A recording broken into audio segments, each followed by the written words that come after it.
Bonjour, entrez.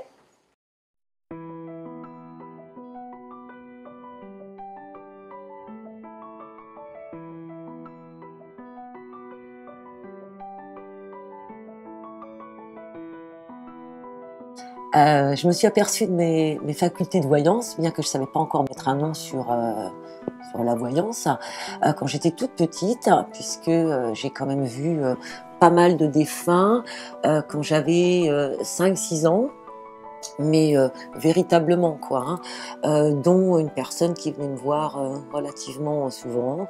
Je ne sais pas qui était cette personne, elle m'a pas délivré de secrets hyper importants. Elle me parlait vraiment, donc je me rappelle comme si c'était hier. Et elle m'a demandé de lui donner quelque chose à un moment donné, parce que j'avais un petit lapin, j'étais petite, je lui ai donné, et ma main a traversé son corps, quoi. Donc là, j'ai été quand même assez troublée par ça. Après, ça s'est arrêté, et puis tout naturellement, comme quelque chose que j'avais déjà en moi, j'ai eu ce grand intérêt en fait. Pas vraiment pour la voyance, mais on va dire pour la captation de l'au-delà et tout ce genre de choses. Et puis, comme ma petite sœur était dans le même état que moi, on a fait pas mal d'expériences.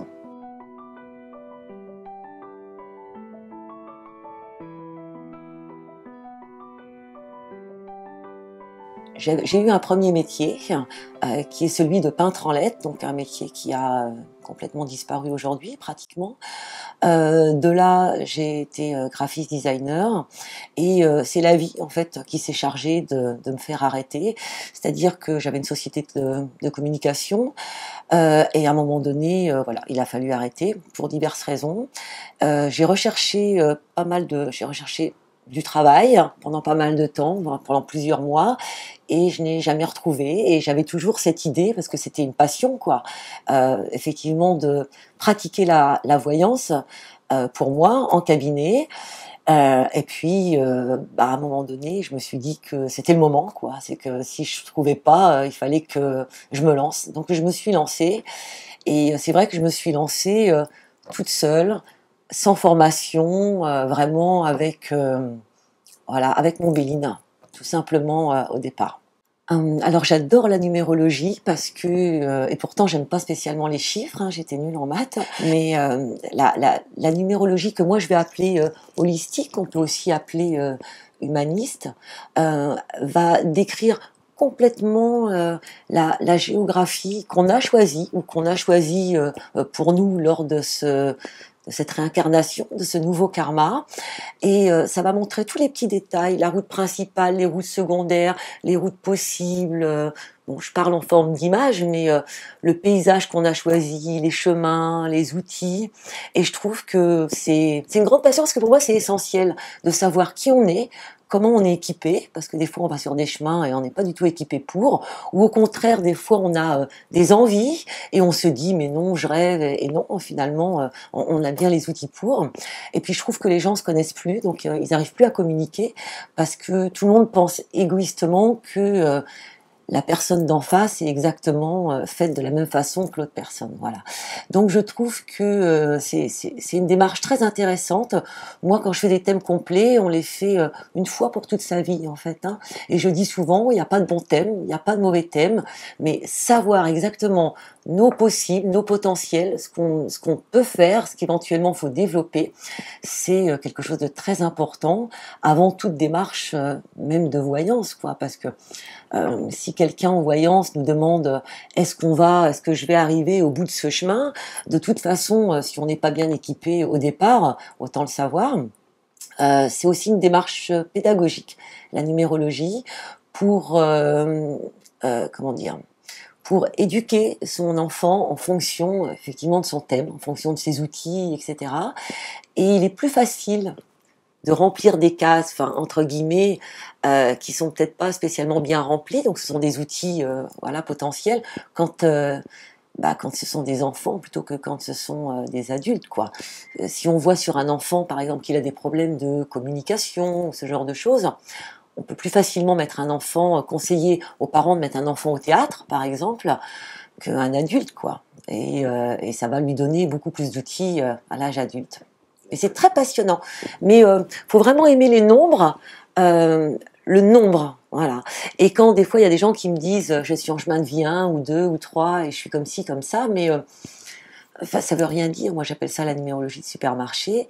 Et il y a tout un tas de choses à regarder. Et ne serait-ce que sur la date de naissance, c'est très enrichissant. Donc voilà, pourquoi ça me Ok. passionne.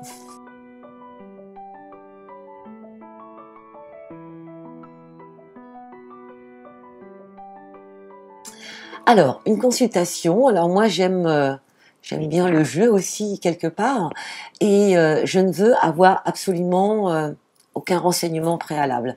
C'est pas par défi ou ce genre de choses, c'est que simplement pour être le meilleur possible, c'est-à-dire que pour accéder à sa conscience non localisée, c'est-à-dire on va appeler ça la source, où on peut effectivement porter son intention sur de la précognition, de la récognition, voilà, tout ce qu'on veut. Il faut vraiment se départir de son mental, donc de son ego, de sa conscience localisée. Et moins on a de renseignements sur la personne, moins on a ce mental qui va se mettre en marche. Donc c'est ce que je dis dans mes formations, dans mes ateliers, aux personnes qui viennent. Vous pensez que ça va être difficile de commencer sans information, mais non. C'est beaucoup plus facile parce que faut vraiment mettre tout en œuvre pour que le mental, vous savez, cette voix qui parle tout le temps dans la tête, vienne pas mettre son grain de sel. Ce que je vais faire, c'est que je vais déjà brosser le portrait de la personne que j'ai en face de moi. Ça dure pas longtemps, ça dure 5-6 minutes. J'en profite toujours pour rappeler que je ne suis pas du tout astrologue, hein. Voilà, il y a des personnes qui sont astrologues, pas moi, et je vais regarder, parce que pour moi, on va ouvrir un livre, et donc la personne qui est en face, ou par téléphone, parce que c'est exactement la même chose, c'est l'acteur principal de ce livre, donc autant déjà regarder comment est constitué l'acteur principal du livre, et puis moi, ça va me permettre aussi d'adopter un dialogue en fonction de sa constitution mentale.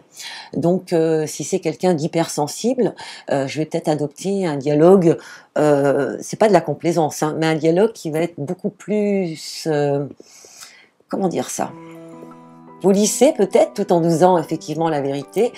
Et voilà, donc en fonction effectivement de comment est la personne. Ensuite, je fais ce que j'appelle un état des lieux. Donc ça, c'est quelque chose qui m'est propre depuis longtemps. C'est un petit protocole justement que j'apprends à faire en formation. Donc, j'utilise le Béline avec un tirage qui m'est propre, voilà, qui m'est venu il y a très longtemps. Et avec ce tirage, en fait, je regarde un petit peu les premières choses, les premières images qu'on voit un petit peu dans le corps éthérique de la personne. Ensuite, je regarde un petit peu, toujours un petit peu son passé, parce que qu'on ait 15 ans ou 90 ans, tout le monde a eu des émotions et voilà, des choses à vivre peut-être difficiles. Il y a des gens qui arrivent à s'en séparer, même s'ils y pensent toujours, et d'autres c'est marqué un petit peu comme au fer rouge. Et c'est vrai que quand on retrouve ces émotions dans le passé, souvent on va se dire il y a peut-être une difficulté effectivement d'avancer sur le futur, et ça donne des renseignements intéressants, parce que moi j'aime bien aussi sur une consultation de voyance y apporter un petit peu de transpersonnel, puisque moi j'ai été formée dessus, croyances limitatives, le succès, l'échec, etc. Pour peut-être aussi essayer, hein, je ne suis pas psychologue, mais essayer de donner quand même certains outils voilà, à quelques personnes. Donc je fais mon état des lieux, je vais regarder le présent, le futur très proche. Donc c'est comme si que je regardais avec des jumelles, mais sans faire la netteté.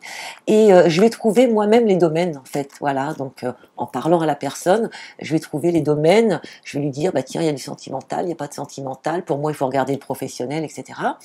Et on est sur un dialogue, hein. Je dis toujours aux personnes, aux consultants, juste de me dire si c'est OK ou pas, mais surtout, je leur dis, taisez-vous. Et après, je vais travailler domaine par domaine, parce que je suis hyper structurée, donc je déteste mélanger les choses. Donc, quand je travaille domaine par domaine, du coup, je vais me servir de la triade, donc beaucoup plus, d'un jeu de 32 cartes, donc voilà. De temps en temps, du jeu de Mariana. En fait, pour moi, déjà, les oracles, ce sont... moi, je travaille pas en cartomancie avec, hein, donc ce sont des oracles que j'appelle médiumniques guidés. Donc, par exemple, le Béline, je crois que je suis une des seules, mis à part les personnes qui sont venues faire mes ateliers, où je vais l'utiliser à l'envers comme à l'endroit. Donc c'est très intéressant. Et d'ailleurs, j'avais fait avec Nathalie Bloch, on avait fait une communication spirit avec Edmond Bioudo, donc le mage Edmond, et il nous avait montré plein de choses très intéressantes. Il y a des portes en fait sur certaines cartes, et une carte peut amener en fait sur des images. Voilà. Donc ce sont des déclencheurs de flash. J'aime pas du tout le mot flash que je trouve très vulgarisé, mais ça va déclencher la clairvoyance en fait et des images. Donc une carte peut apparaître, peut nous donner une image complètement différente d'une personne à une autre. Dès qu'on me parle d'une autre personne, je refais à chaque fois un état des lieux sur l'autre personne, etc. Moi, j'aime bien creuser. Donc, je dis souvent que je fais des enquêtes, parce que je laisse rien au hasard. Donc, je creuse, voilà. Donc, je vais regarder sur les gens pour voir à chaque fois, c'est quand on me parle de quelqu'un. Mais je regarde aussi sur des maisons avec le Béline. Je regarde aussi sur des sociétés. En fait, c'est une énergie comme l'énergie d'une personne. Donc, ça me permet d'affiner l'enquête. La triade va beaucoup plus voilà, raconter une histoire, envoyer d'autres images en fait qui sont un petit peu plus, qui sont différentes. Le jeu de 32, il est beaucoup plus cassant. Mais c'est, en fait, moi j'aime beaucoup reposer mes questions différemment et recouper en fait mes réponses parce que c'est tellement compliqué. C'est vrai que, ok, c'est facile de se connecter à ce qu'on va appeler à la source, donc ça, là, avec un petit peu de méditation, tout le monde peut y arriver.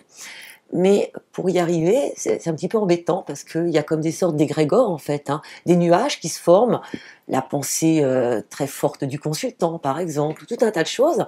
Donc il faut arriver à naviguer entre tout ça pour pas tomber sur la pensée, le vœu en fait hein, de la personne.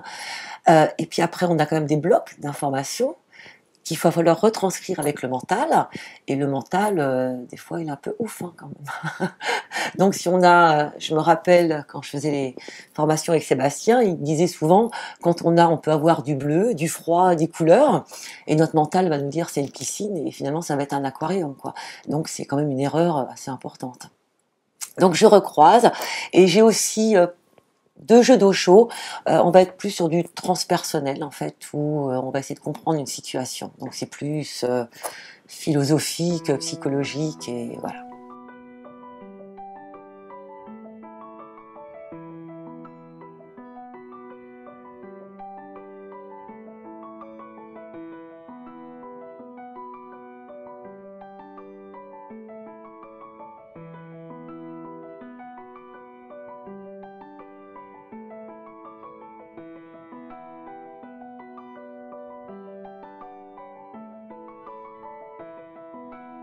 Tout le monde me consulte. Plus de femmes, je dirais, que d'hommes, bien que les choses commencent à s'inverser un petit peu. Je vois par rapport à il y a quelques années en arrière, je trouve qu'on a des hommes qui consultent un petit peu plus. Euh, on, on est surtout en demande par rapport à des consultations sentimentales, hein, mais ça c'est pas, je pense que c'est pas le scoop. Et c'est vrai que le sentimental, les questions sentimentales mettent les gens dans une énergie qui est très dure. Parfois, ce sont des deuils, ce sont des épreuves très difficiles. Et puis après, on va avoir tout ce qui va concerner les affaires, les sociétés. Voilà. Moi, j'aime beaucoup en fait aussi travailler dans le monde des affaires. Et puis on va avoir aussi, enfin moi personnellement, des personnes qui vont me consulter par rapport à leur spiritualité, parce que comme je fais ce qu'on appelle un petit peu de channeling en anglais, hein, on va appeler ça de la canalisation, plutôt avec les guides, donc de leur parler de leur spiritualité, ce qu'ils pourraient faire ou pas faire, voilà. J'ai aussi des personnes qui m'avaient consulté assez souvent parce qu'ils recherchaient un endroit, par exemple, pour faire un gîte, pour ouvrir un magasin. Je me rappelle d'un monsieur qui cherchait une pharmacie. Et pendant un an, on regardait les lieux qu'il cherchait. Et on disait non, c'est pas bon, non, il y a du bruit, non, il y a ceci, voilà.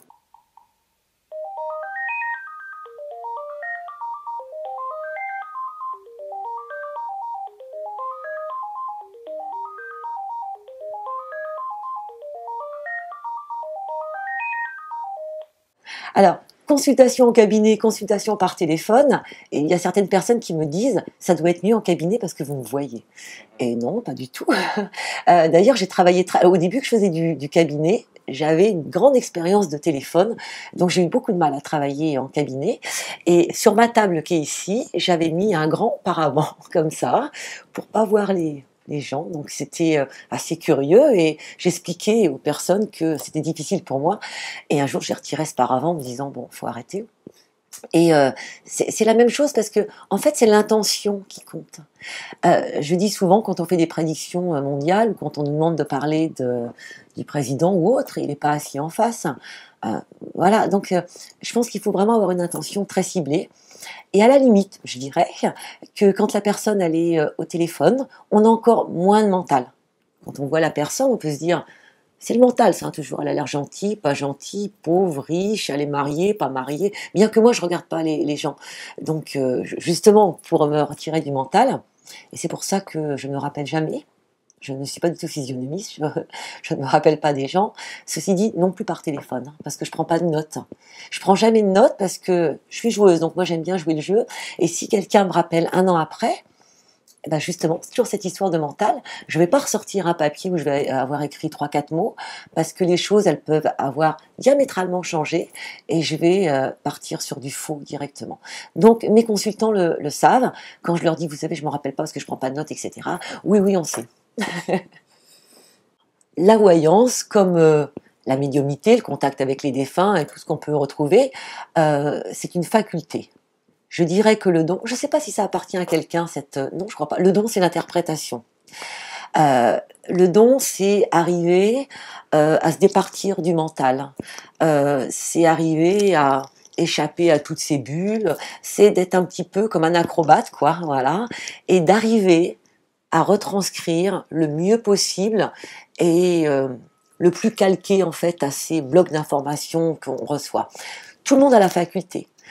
Il y a des enfants, par exemple petits, ils ont une grande faculté de musique, ils vont se mettre au piano, voilà. Est-ce qu'ils vont en faire quelque chose? Ils seront peut-être pas musiciens. Et d'autres qui vont pas être spécialement sur cette discipline et qui vont justement devenir de grands musiciens. C'est exactement pareil. Et dans la médiumnité, effectivement, il y a des gens, on les reconnaît d'ailleurs, hein, qui ont ce potentiel, qui ont déjà ce potentiel. Mais moi, j'ai toujours trouvé qu'il valait mieux finalement construire son canal, je vais appeler ça comme ça, gentiment et proprement, plutôt que d'aller nettoyer quelque chose qui est déjà en place, quoi. Mais c'est une faculté, voilà. Le don, il est ailleurs. Beaucoup de personnes sont capables, pourraient être capables, effectivement, de faire de la voyance ou toute autre chose, mais je pense qu'il faut quand même, la voyance, c'est un acte de cœur quand même, comme tout ce qu'on peut faire effectivement dans cette activité. Donc, il faut quand même avoir l'empathie, faut aimer les autres, faut aimer son prochain, il faut vouloir aussi amener quelque chose d'un petit peu différent. Moi, j'ai jamais voulu être diseuse de bonne aventure, malgré que je fais de l'événementiel et que des fois je suis habillée en gitane, mais je veux leur apporter quelque chose. Alors, c'est vrai que bon, il faut tout ça à la personne, c'est pas donné à tout le monde, et c'est pas une tare d'ailleurs. Je trouve qu'il faut aussi avoir quand même un certain vécu. Ça ne veut pas dire que des jeunes voyants, comme on connaît bien, sont pas bons, au contraire, hein, parce qu'ils sont tout neufs, voilà, ils vont avoir beaucoup de flash, etc. Alors après, je ne sais pas, je me suis toujours demandé, je pense, moi, qu'il faut avoir un vécu soi-même, avoir vécu tout un tas de choses, pour pouvoir mieux comprendre l'autre, quoi.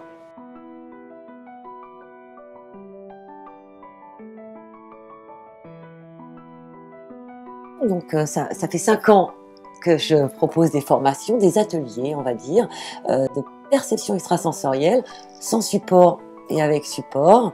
Donc là, on est sur 3 journées où je donne l'intégralité de la façon dont je travaille. C'est vraiment une transmission de connaissances. Plus de 3 jours, ça servirait à rien. C'est de toute façon, il y a certaines choses à voir, comment se connecter, justement comment se départir de son mental, de son ego, sa conscience localisée. Donc on fait plein de petits ateliers où les gens arrivent à comprendre comment effectivement arriver à se connecter. J'ai pensé tristesse, une sensation de même nausée. Et au niveau forme, couleur, plutôt végétal, vert, arbre. Espace, bleu, froid, rectangulaire, eau, air, humain, région. C'est New York vue du ciel. Redonne-moi tout ce que tu as vu. Alors, souffrance, chaud, paquebot, carré, Ouais. carré, bleu, A, Carré, bleu. A, persil, pissenlit, eau, mer. Alors, il y a un petit peu de vert là. Non, mais persil. Ça prenne pas. Et après, je fais des ateliers sur le Béline, sur le triade, la triade, mais en atelier de médiumnité sur des oracles, mais guidés. Donc c'est pas du tout de la cartomancie. Donc il y a déjà plein de gens qui sont venus et c'est toujours une superbe histoire à chaque fois. Et voilà, j'aime beaucoup transmettre, alors qu'au début j'étais super stressée, mais maintenant, voilà. Et puis je fais une journée aussi d'initiation à la numérologie avec donc moi je suis passionnée, donc j'arrive en fait à transmettre ma passion. Alors visiblement cette formation, ce stage doit plaire parce que j'ai vu qu'il était copié, je le dis quand même mot à mot, voilà, mais tant mieux, c'est qu'il est bien, mais je crois que ce qui m'appartient à moi, c'est de pouvoir partager en fait ma passion. Et d'ailleurs c'est le retour que j'ai effectivement de ces stages. Alors, j'ai beaucoup de personnes qui viennent en stage, qui sont parfois déjà dans ce domaine, dans la radiesthésie, dans le magnétisme, etc. Donc, il y a des choses qui vont leur servir hein, au niveau de la connexion, ou la triade, par exemple, pour ceux qui sont thérapeutes. Donc, ils vont peut-être pas en faire leur métier, mais ils vont prendre des outils par rapport à leur discipline. J'en connais quelques-uns qui en ont fait leur métier, mais il n'y en a pas beaucoup, hein, donc 5, 6, mais c'est difficile aussi. Hein, donc je me souviens d'un petit jeune que j'ai eu il y a 3 ans, il en a fait son métier, et après sinon, pas toujours, c'est pour eux. Alors je travaille en événementiel depuis 5 ans, et j'aime beaucoup, parce que comme j'étais un petit peu timide, moi je me pousse en fait, je me fais peur, voilà. Donc j'ai une amie qui était journaliste, enfin qui l'est toujours, qui m'a proposé il y a 5 ans de faire un événementiel, c'était pour auféminin.com, c'était mon premier événementiel, et j'ai trouvé ça super magique. Il faut être rapide. Et puis, il y a plein de gens qui font la queue. On fait des petites consultations de 10 minutes. Donc, moi, j'ai déjà un débit qui est rapide. Et j'ai trouvé que c'était fantastique. Voilà, ce monde de l'événementiel. La rencontre des gens. Parce que, du coup, je vais à la rencontre de plein de personnes différentes, dans des milieux complètement différents. Des milieux très sympas, hein, puisque j'avais fait l'année dernière, que je ne peux pas nommer, une très haute maison de couture. Et c'est intéressant parce que on a les dirigeants, etc. Et on pourrait peut-être pas toujours avoir ça en cabinet. Et puis parfois on demande effectivement, on nous demande de se déguiser. Donc dans ce cas-là, on fait partie des intermittents du spectacle. Et c'est très sympa par rapport aux rencontres. Et je trouve qu'il y a un esprit jovial, sympathique. C'est aussi ça, quoi, en fait. Alors j'ai beaucoup de projets et le temps me manque souvent pour tout réaliser. Il y a toujours, je sais, je le dis depuis des années, mais là, ça y est, c'est bon, cet oracle qui est en train de se finaliser. Donc il a été changé 5 fois, mais là, ça y est, voilà, je tiens le bon maillage, mais parfois, voilà, un projet peut accoucher dans la douleur aussi. Et bien après, hein, il y a un livre, voilà, qui ira avec.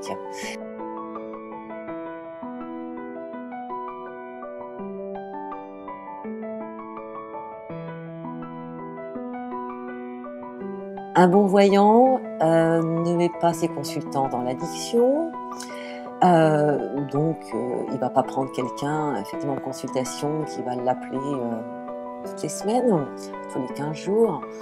À quoi peut-on reconnaître un bon voyant? Si effectivement cette personne fait une consultation, si effectivement elle ne vous connaît pas, que vous lui avez donné certains détails, bon, c'est quand même encourageant, on va dire.